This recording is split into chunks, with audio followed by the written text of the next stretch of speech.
I'm Hazem Seeker. Some of the stories making headlines on Al Jazeera.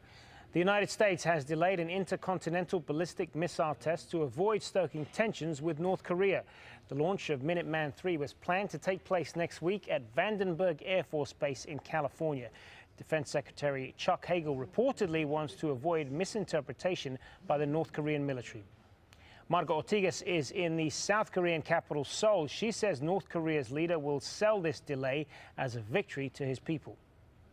Well, at the moment, everybody seems to just want the North Korean situation to ease up. So China has asked the North Koreans to back down from their threats. South Korea has done the same, basically reiterating that should the North come at them with all it's got, it intends to retaliate with everything they've got as well and all their allies behind them. So something like this that could change the tone of the rhetoric that we've been hearing can only be welcome to all the people in the general Asia-Pacific region at the moment who are all rather nervous because of the situation on the Korean Peninsula.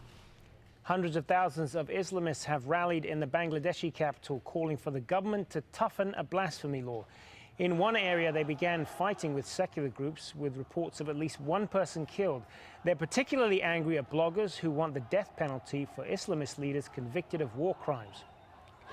Oil production in South Sudan has started again for the first time in 15 months, causing much celebration. The country shut down its oil fields last year because of a dispute with its northern neighbor, Sudan, over profits. Until production was stopped last year, oil accounted for 98% of South Sudan's revenue. And finally, Thailand is taking the ultimate taste test. A government program is trying to standardize the flavor of some traditional Thai dishes. The decision could affect Thai restaurants worldwide. Some chefs say it'll be impossible to achieve. And you can find the latest on all those stories and more at aljazeera.com.